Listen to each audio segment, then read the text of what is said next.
রাজ্য রাজনীতির যুযুধান দুই শক্তি বিজেপি ও তৃণমূল কংগ্রেস।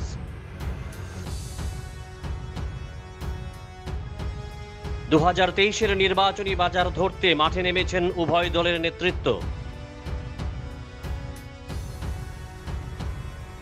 উভয় রাজনৈতিক দলের নেতারা মেতে উঠেছেন রাজনৈতিক চর্চায়।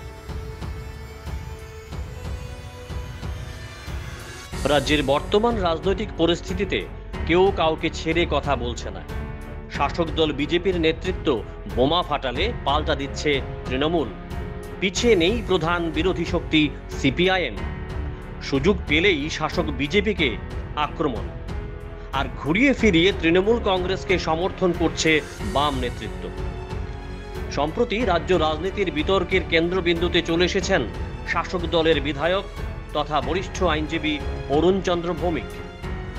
গত 12ই আগস্ট বিলোনিয়া পুরানো টাউন হলে আশীর্বাদ র্যালির অনুষ্ঠানে বক্তব্য রাখতে গিয়ে বলেছিলেন, তৃণমূলী নেতারা আগরতলা বিমানবন্দরে নামলেই তাদের তালিবানি কায়দায় আক্রমণ করতে হবে। আমাদের আশা প্রত্যাশা অনেক বেশি ত্রিপুরার মানুষের। এর মধ্যে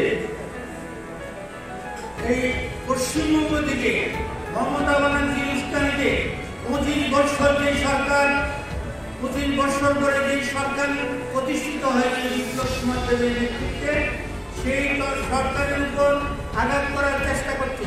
আমি আপনাদের কাছে আবেদন করব, তালিবানি কায়দায় এদের আক্রমণ করতে হবে। এয়ারপোর্টে নামলে তাদেরকে আক্রমণ করতে হবে। এদের প্রতিটি রক্তবন্ধ দিয়ে আমরা এই বিপ্লব দেবের সরকারকে রক্ষা করব।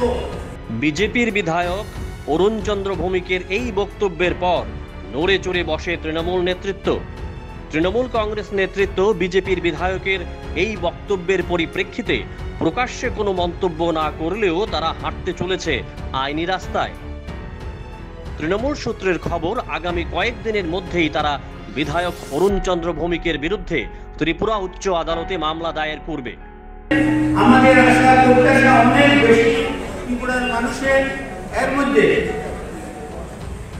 এই পশ্চিমবঙ্গ থেকে মমতা ব্যানার্জির উস্কানিতে 25 বছর যে সরকার 25 বছর ধরে যে সরকার প্রতিষ্ঠিত হয়েছে বিপ্লব কুমার দেবের নেতৃত্বে, সেই সরকারের উপর আঘাত করার চেষ্টা করছে।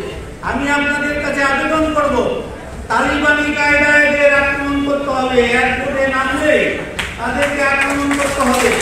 একসময় অরুণ চন্দ্র ভৌমিক ছিলেন তৃণমূল কংগ্রেসে।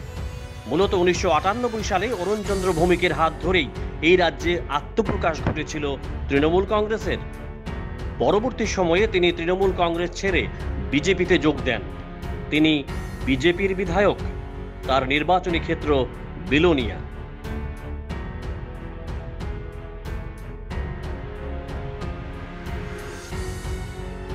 বিজেপি নেতা অরুণ চন্দ্র ভৌমিক তৃণমূলকে এক হাত নিয়ে বলেন, কিছু লোক বিভিন্ন রাজনৈতিক দল ঘুরে আবার তৃণমূলে গিয়েছেন নেতা হওয়ার স্বপ্ন নিয়ে। অরুণ চন্দ্র ভৌমিক আক্রমণ করেন তার এক সময়ের সতীর্থ তথা বর্তমান তৃণমূল নেতা সুবল ভৌমিককে। অরুণ চন্দ্র ভৌমিকের অভিযোগ, তৃণমূল নেতা সুবল ভৌমিক একজন জমির দালাল। নির্বাচন কমিশনে জমা দেওয়া হলফনামা অনুযায়ী সুবল ভৌমিকের সম্পত্তির পরিমাণ 17 কোটি টাকা। কোথায় থেকে এসেছে এত টাকা? সুবল ভৌমিকের বাবা তো বীমা সংস্থার একজন সাধারণ এজেন্ট ছিলেন। এখন যারা সামনে রাখছে সুবল ভৌমিক, ওর কি ইমেজ আছে? কোন দল বাদ দিছে? সে গ্রামীণ কংগ্রেস থেকে আরম্ভ করে তারপরে তৃণমূল কংগ্রেস, তারপর বিজেপি, কোন দলই তো বাদ রাখছে না। আগে করতো জমির দালালি করে সে ইনকাম দেখাচ্ছে প্রায় 17 কোটি টাকার মতো। তার বাবা এবার আমি দেখার সুযোগ পেছি না, আমি জানি না। এর বাবা করতো লাইফ ইন্স্যুরেন্সের এজেন্সি, কই পেলে হতো টাকা? আমার তো 1 কোটি টাকাও নাই। সে তার কি ইনকামটা? বিজেপির বিধায়ক অরুণ চন্দ্র ভৌমিকের এই বিস্ফোরক মন্তব্য নিয়ে যে ফের সরগরম হবে রাজ্য রাজনীতি, তা বলার অপেক্ষা রাখে না। তবে রাজনীতির পারদ যত চড়বে, নেতারা ঝুঁকে পড়বে ব্যক্তিগত আক্রমণের দিকে। একে অপরকে আক্রমণ করবে ঝাঁঝালো ভাষায়। তবে রাজনীতির রঙ্গমঞ্চ থেকে ব্যক্তিগত আক্রমণ কুৎসার বিষয়টি শত যোজন দূরে থাকা উচিত বলে মনে করছেন রাজনৈতিক বিশারদরা।